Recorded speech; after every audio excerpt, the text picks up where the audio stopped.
Hello everyone and welcome back to another video. This is Eisenherz, and as Wizards releases new products almost every month, there are of course a lot of new cards that people get hyped about. I'm no exception to this spoiler hype, but over time I've become way more skeptical of new cards, so I thought it might be a good time to talk about Noob Bait. So what is Noob Bait? Generally speaking, Noob Bait refers to items within a game that often attract new players, aka noobs. In MTG, we'd of course mean spells that are often played by beginners, because they seem very powerful from an inexperienced player's point of view. Often these cards are either unnecessary or straight up bad, but in cEDH it's a little different. Cards I consider Noob Bait in this format are oftentimes not outright bad, because the average cEDH player can spot a straight up bad card. Noob Bait in cEDH more often than not are cards that seem quite powerful, but are actually not good enough to slot in most decks. Let me give you 3 recent examples. Example number 1. Everybody Lives. This 2-mana instant gives all creatures hexproof and indestructible until end of turn. All players hexproof until end of turn, and makes it so that no player can win or lose the game until end of turn. This seems pretty powerful at first, but I don't think it will see a lot of play in cEDH for 2 main reasons. Reason number 1, it compares very well to Heroic Intervention and Angel's Grace, the second of which also stops all your opponents from winning and you from losing the game until end of turn.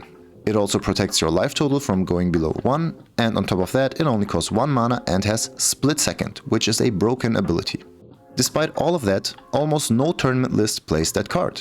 So if people don't even play Angel's Grace, which has a few upsides to Everybody Lives, I don't think they will play Everybody Lives, with some very few exceptions maybe. This leads us to reason number 2. Why don't people play Angel's Grace anymore?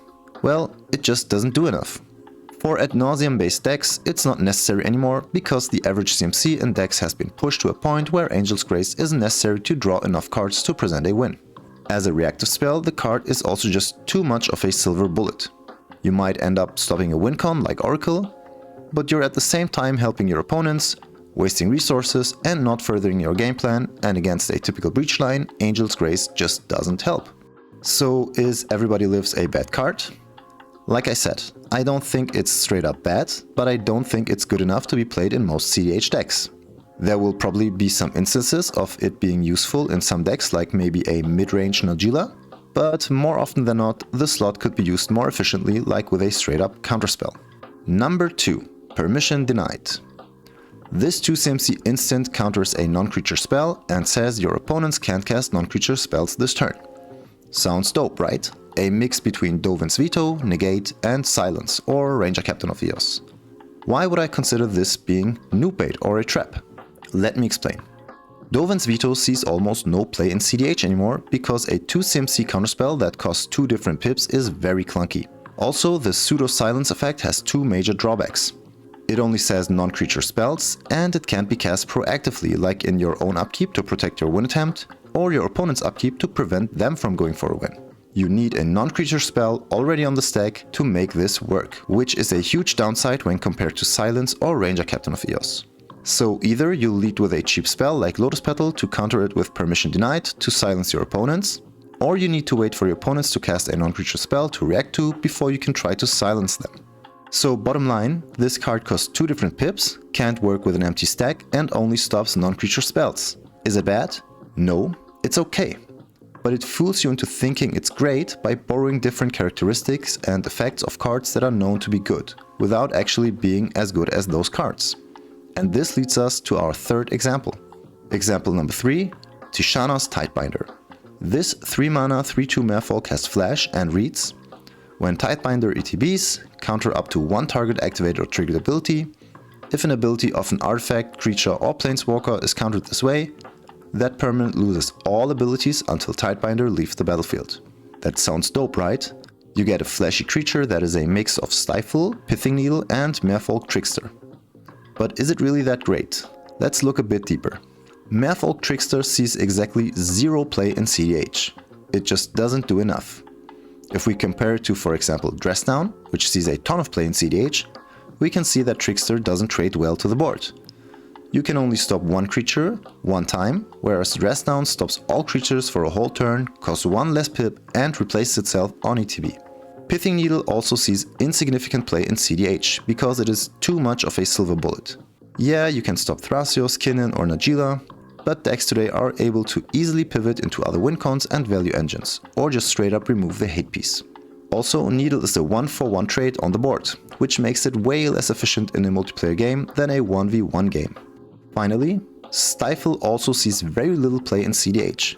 While I'm personally a huge fan of Stifle and Trickbind, I only play them in one specific deck, Urza, because it is an artifact-based control deck that needs to have super cheap and efficient answers to Dockside Extortionists in order to not lose in the early game to a huge Dockside.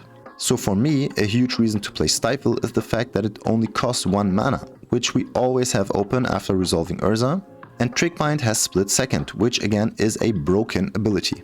So Tishana's Tidebinder mimics all 3 of these effects, only one of which is somewhat relevant, but it does so at a whopping cost of 3 mana, which is just unjustifiable if you have any intention to develop your own game during your turns.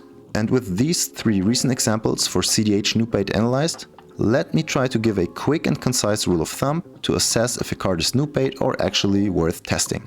So the next time you see a new card, check for the following things. Do similar cards to this one already exist? Do these cards see significant play in cEDH? Is this card as good as the similar cards? Do I really need the redundancy? Does this card support my game plan in any way? If the card still holds up after going through these questions, you can consider testing it. If it doesn't, however, you probably just avoided Noob Bait. And that's it for today. Any other cards you consider Noob Bait in cEDH? I personally think even Thassa's Oracle is Noob Bait in non-black decks, and I even made a video on that. You can find a link to it down below. If you enjoy my content and want to support me, don't forget to like, share, comment and subscribe. Follow me on Twitter, hop over to my Discord server, and please consider becoming a patron. I have different tiers set up, and I also provide one-on-one coaching for those of you that want to bring their piloting to the next level. This is Eisenherz, and auf Wiedersehen.